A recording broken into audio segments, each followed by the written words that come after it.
Hello everyone, स्वागत है आप सभी का आपके अपने यूट्यूब चैनल पर। और मैं हूं राकेश तलरेजा, आपका अपना एप्टीट्यूड मेंटर। मैंने ऐसा ही मेंस के एग्ज़ाम के हिसाब से और आपके व्यापम के जितने भी एग्ज़ाम्स होते हैं जिसमें इंग्लिश पूछा जाता है, इसके अलावा बैंकिंग, एसएससी, जिस भी एग्ज़ाम के लिए आप प्रिपेयर कर रहे होंगे, सभी एग्ज़ाम के हिसाब से इंग्लिश का एक सेशन प्रिपेयर किया हुआ है। और उस सेशन पर मैं आप बच्चों से लगातार कंटेंट डिस्कस करता हुआ चला जा रहा हूँ। ठीक है, आज वाले सेशन में मैं बहुत इंपॉर्टेंट वर्ड्स इंग्लिश की वोकेबलरी वाले सेक्शन से, हमारे एग्जाम में इंग्लिश में वोकेबलरी वाले सेक्शन से सिनोनिम्स हो गए, एंटोनिम्स हो गए, या क्लोज टेस्ट में या फिर पैराग्राफ्स वगैरह में हमेशा सिनोनिम्स एंटोनिम्स पूछता ही पूछता है। तो मैंने क्या किया, आप बच्चों के लिए ना बहुत इंपॉर्टेंट जो वर्ड्स हैं वो सेलेक्ट कर लिया। पूरी डिक्शनरी तो बैठ के आप रट नहीं डालोगे ना, कुछ ही ऐसे शब्द हैं जो हमारे दिमाग में रह सकते हैं और अगर वो एग्जाम में आ गए तो मजा आ गया। तो वो जो कुछ ही शब्द हैं जो आप दिमाग में रख सकते हो और जो एग्जाम में पूछे जाने की संभावना जिसकी सबसे ज्यादा है, वो शब्द मैं इस वाले वीडियो लेक्चर सीरीज में आप बच्चों से डायरेक्ट डिस्कस कर रहा हूं। क्या रखा है मैंने सेशन का नाम? सब कुछ क्रम में, ए से लेकर जेड तक। मैंने इसके पहले 2 सेशन आप बच्चों से डिस्कस किए हुए हैं जिसमें मैंने आपको 15-15 वर्ड इस वीडियो लेक्चर्स में आपसे डिलीवर किए हुए हैं। बहुत ही इंपॉर्टेंट है वो 15-15 वर्ड। इसके अलावा जो है अब मैं क्या करने वाला हूँ, अब मैं आप बच्चों से वोकेबलरी के आगे के जो शब्द हैं जो आपके एग्जाम से बिल्कुल आपसे पूछे जाएंगे वो आपसे डिस्कस करने वाला हूँ।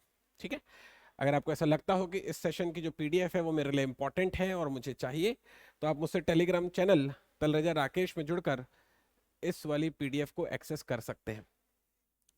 इस चैनल को प्रेजेंट करूंगा मैं, राकेश तलरेजा। शुरू करते हैं, फटाफट वर्ड्स देखते हैं। आज की क्लास का जो पहला वर्ड होने वाला है वो होने वाला है ब्लीक। ठीक है, ब्लीक जो शब्द है हो सकता है हमने पहली बार सुना हो, लेकिन हम क्या कर सकते हैं, मैंने अपने एग्जाम्पल में सेंटेंस लिखे हुए हैं। अब इस सेंटेंस को जो है पढ़कर मैं ना उसकी मीनिंग को क्रैक करने की कोशिश करूंगा। क्यों ऐसा करना चाहते हैं सर आप? क्योंकि होगा ये, रीजन समझ लो, क्योंकि होगा ये कि एग्जाम में जब रीडिंग कंप्रीहेंशन आती है, पैसेज आते हैं, तो उसमें ना शब्द लिखे रहते हैं और उन शब्दों का ही एंटोनिम सिनोनिम हमसे पूछा जाता है। अब मान लिया उदाहरण के लिए एक ब्लीक पर कोई सेंटेंस बना हुआ जिसका मुझसे उसने सिनोनिम एंटोनिम पूछ लिया उदाहरण के लिए, तो ना हमको अगर मान लिया वर्ड की मीनिंग पता भी नहीं है, तो ये कैपेबिलिटी होनी चाहिए हमें कि सेंटेंस देखकर हम वर्ड की मीनिंग को आसपास कम से कम जज कर सकें। तो मैं ये कोशिश करता हूं आप बच्चों के साथ में कि सेंटेंस के थ्रू आप बच्चों को मीनिंग पकड़वाने की कोशिश करूं। एग्जैक्ट मीनिंग विद एग्जांपल दूंगा ही दूंगा, लेकिन एक बार एग्जांपल के थ्रू जो है हम लोग ये कोशिश करें कि मैं किसी तरीके से उस मीनिंग को क्रैक कर सकूं। चलो एक बार कोशिश करते हैं। क्या लिखा हुआ है? The weather can be quite bleak on the coast. Coast माने होता है किनारा, तो किनारे पर जो मौसम होता है वो ब्लीक होता है। क्वाइट ब्लीक मतलब कि पूर्णतः ब्लीक होता है। अब आप सोचो कि किनारों पर मौसम कैसा महसूस होता है आपको। मेरे को किनारों पर मौसम, समुद्र का किनारा हो या नदी पर किनारा हो, कैसा रहता है मौसम? बहुत ही खुला खुला सा रहता है, पेड़ पेड़ रहते हैं हर जगह पर, और थोड़ा सा अगर दूर कहीं आगे निकल जाओ तो सुनसान भी रहता है। तो मतलब मैं इतना अंदाजा लगा पा रहा हूँ कि इस ब्लीक की जो मीनिंग होगी खुला खुला सा या सुनसान की तरह के सेंस में होगी। आगे पढ़ता हूँ, थोड़ा और क्लियर हो जाएगा। The company still hopes to find a buyer but the future looks bleak. इस सेंटेंस का मतलब यह है कि कंपनी जो है अभी भी ये उम्मीद कर रही है कि उनको कोई खरीदार मिल जाएगा, लेकिन उस कंपनी का जो भविष्य है वो ब्लीक में है। अब इस सेंटेंस से आप क्या समझे? अभी भी उम्मीद कर रही है कि कोई बायर मिल जाएगा, लेकिन उस कंपनी का भविष्य ब्लीक में है, मतलब अंधकार में है। तो मतलब मैं ये समझ गया कि ब्लीक का मतलब अंधकार, खुला या सुनसान होता होगा। पॉइंट आ गया समझ में? एग्जैक्ट मीनिंग हम लोग देखते हैं। एग्जैक्ट मीनिंग है खुला, सूना, बेरंग। देखो आसपास मैंने क्रैक किया कि नहीं किया? बिल्कुल इस तरीके से ये जगह जिस तरह से दिखाई दे रही है, खुली है, सुनसान है, बेरंग है, इसके लिए हम लोग ब्लीक टर्म यूज कर सकते हैं। ब्लीक के कुछ सिनोनिम एंटोनिम देख लेते हैं। ब्लीक का जो सिनोनिम है वो है ग्रिम, ऑशर। एंटोनिम है वो है ब्राइट, प्लीजेंट, चीयरफुल। ठीक है, तो जैसे ही मैं इस वाले क्वेश्चन पर जाता हूं, तो मुझसे उसने पूछा था भाई चूज सिमिलर, सिमिलर वर्ड अब मेरे को बताना था। तो ब्राइट, प्लीजेंट और चीयरफुल तो उसके सिनोनिम थे, तो ऑशर इसका हो जाएगा एंटोनिम। इसका आंसर सी होता। चलते हैं नेक्स्ट वाले क्वेश्चन की तरफ। अगला क्वेश्चन है ब्रिटल। ब्रिटल के लिए मेरे से choose similar word. Similar meaning मेरे से वो पूछ रहा है। अगर मान लिया मुझे सिमिलर मीनिंग नहीं पता है, कोई बात नहीं, हम लोग कोशिश करते हैं इसमें इसको क्रैक करने की। क्या लिखा हुआ है? The branches were dry and brittle. अब देखो वो कह रहा है कि जो ब्रांचेस है वो सूखी हुई है और ब्रिटल हैं। अब देखो जो शाखाएं हैं वो सूखी हुई हैं और ब्रिटल होंगी, मतलब कि नाजुक हो सकती हैं, चांसेस है। Constant stress has made our nerves brittle, मतलब ये कि जो अगर लगातार आप प्रेशर लोगे तो आपकी जो नर्व्स होंगी ना वो बहुत ही कमजोर पड़ जाएंगी। एग्री करते हो? तो मतलब मैं समझ गया ब्रिटल का मतलब कुछ ऐसा होगा जो ब्रेकेबल होगा। ओके, एक बार एग्जैक्ट मीनिंग देखते हैं। ब्रिटल का मतलब होता है भंगुर या नाजुक, करेक्ट पॉइंट है। इस तरीके से ऐसी चीज जो ब्रेकेबल हो, ठीक है।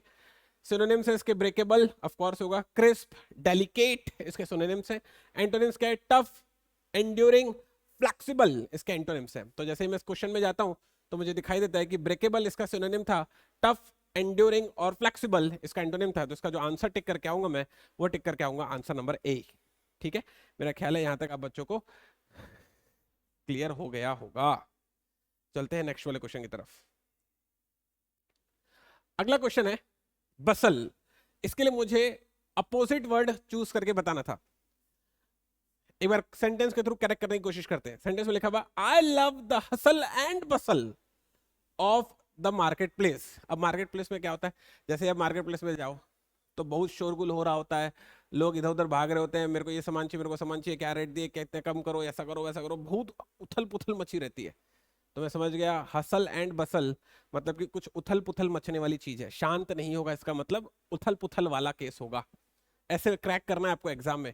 The garden was a haven from the noise and bustle of the city. वो कह रहा है कि जो गार्डन है वो एकदम जन्नत की तरह है।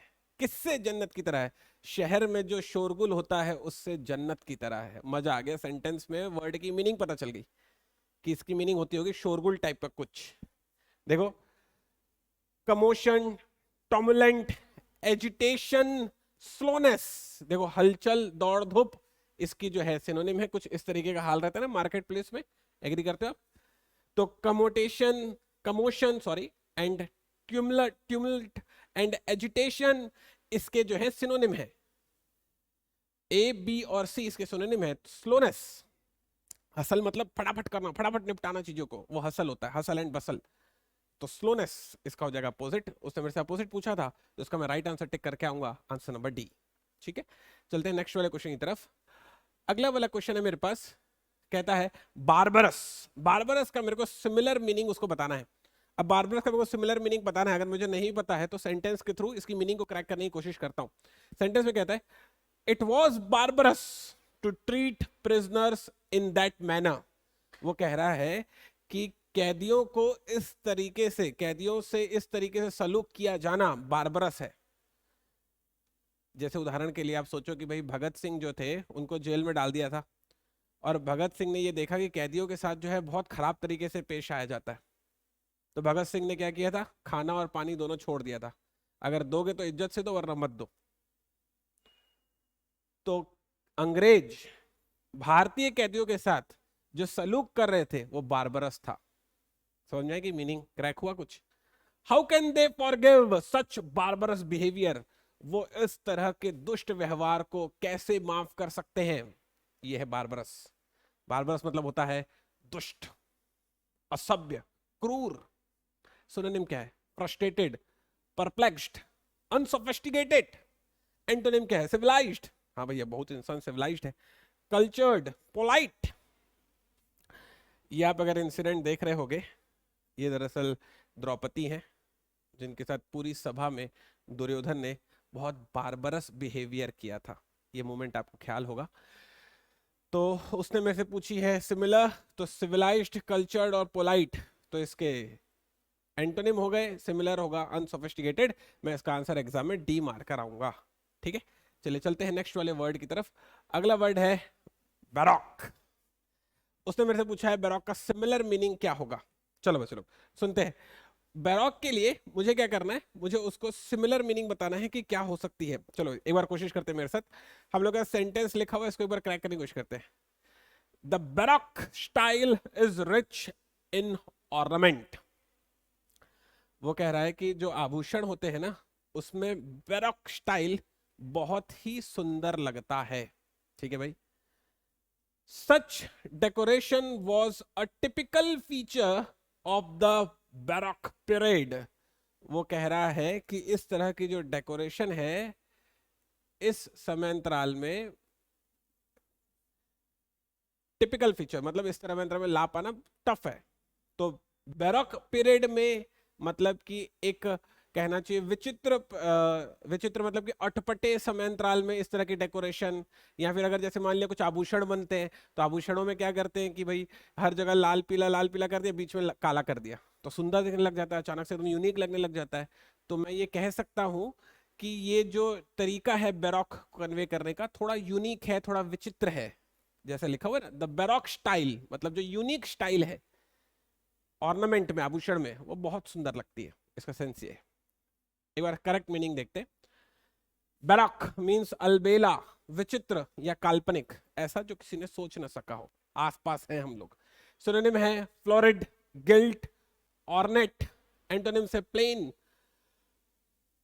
अनएडॉर्न्ड, अनडेकोरेटेड। जैसे ये रहा, ये आपको जो पेंटिंग दिख रही होगी बहुत ही विचित्र पेंटिंग है ये, मतलब इसे समझ पाना, और इसमें ऐसे कई तरह की चीजें होंगी। अगर कोई असली कलाकार होगा तो इस पेंटिंग के 10 मायने निकाल सकता है ना।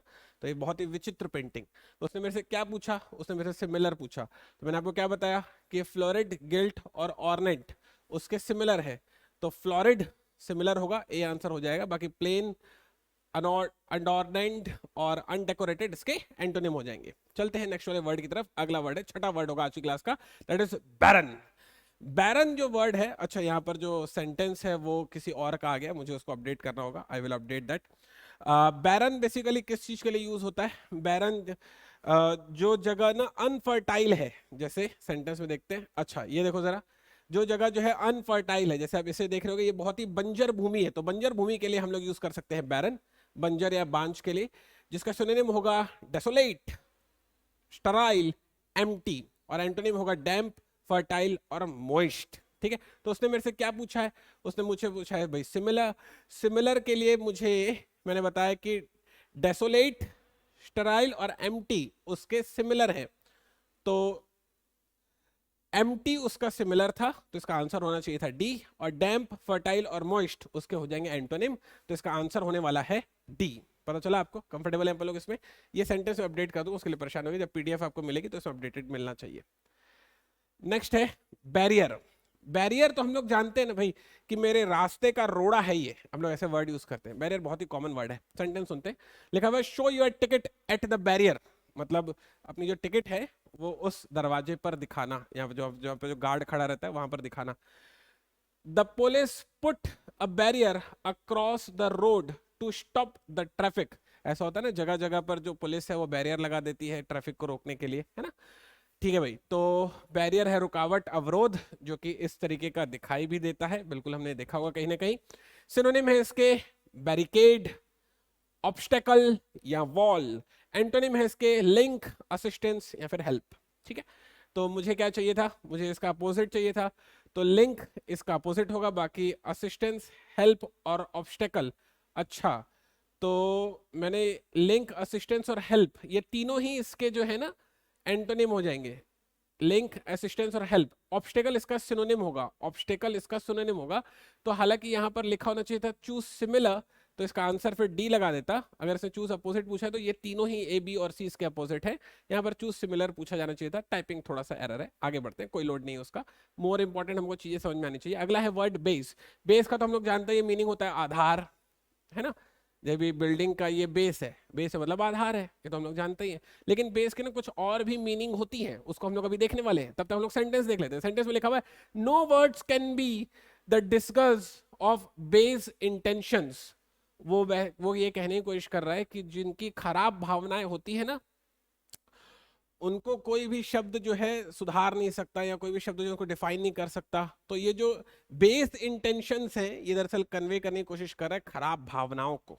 एक और बार सेंटेंस देखते हैं। Gun fire was heard at an army base close to the airport.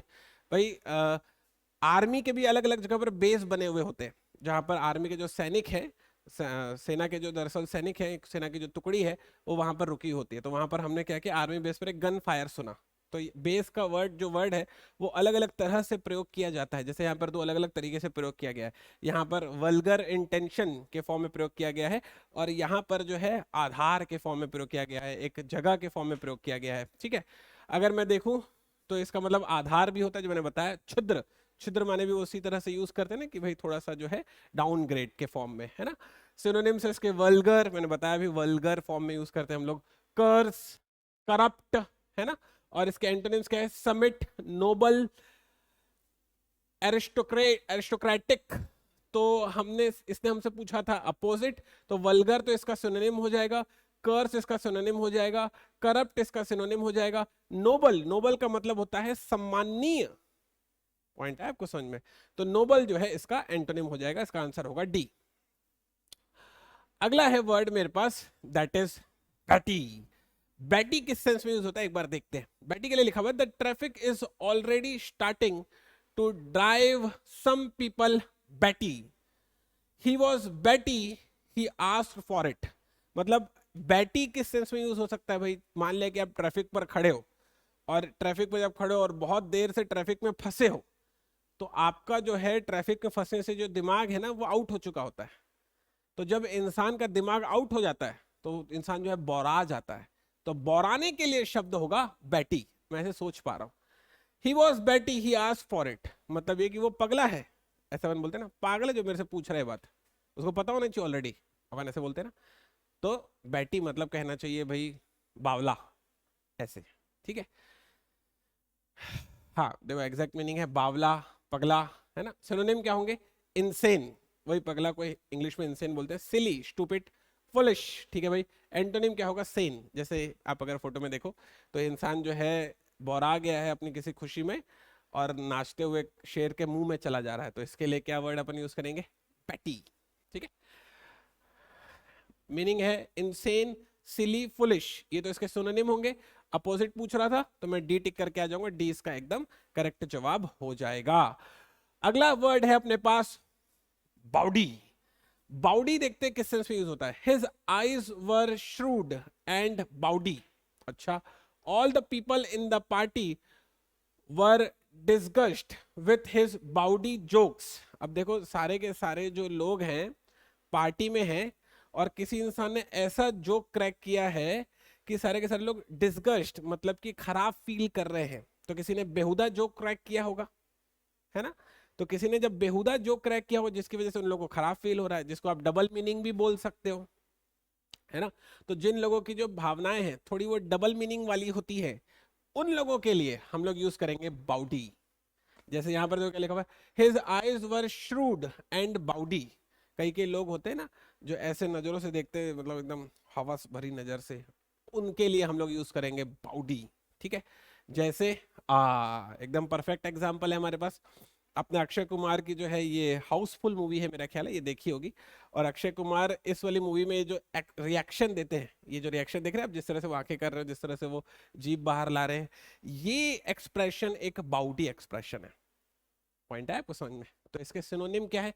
Synonym है, हाँ, स्तब्ध कर देने वाला आचरण या व्यवहार हो तो हम समझ चुके हैं। सिनोनिम है एरोटिक, है ना, कर्स, रैबिड। ठीक है भाई, एंटोनिम क्या होंगे? डिसेंट, जब कोई इंसान बहुत ही अच्छा और प्लेन है तो उसके लिए डिसेंट। मॉरल, प्रॉपर हम लोग वर्ड यूज करते हैं। ठीक है, तो एरोटिक इसका सिनोनिम है, कर्स इसका सिनोनिम है, रिबिड, रिबेड इसका जो है सिनोनिम है, डिसेंट इसका एंटोनिम हो जाएगा। तो 40 पर जो मैं आंसर टिक करके आता पेपर में, वो मैं टिक करके आता डी। ठीक है, तो ये इस वाले सेशन के जो है 10 शब्द हो गए। मुझे उम्मीद है कि आप बच्चे लोगों को ये 10 शब्द जो है दिमाग में गए होंगे, आपके एग्जाम के पॉइंट ऑफ व्यू से बहुत ही इंपॉर्टेंट थे। मैं नेक्स्ट वाले सेशन में आपके लिए फिर 10 शब्द लेकर हाजिर हो जाऊंगा। ए से लेकर जेड तक मैं सारे इंपॉर्टेंट शब्द आपको इस वाले वीडियो सीरीज में करवाऊंगा। आपको मेरे साथ एंड तक इस वाली वीडियो सीरीज में बने रहना है। मुलाकात होगी आपसे नेक्स्ट वाले लेक्चर में, तब तक अपना ख्याल रखिएगा।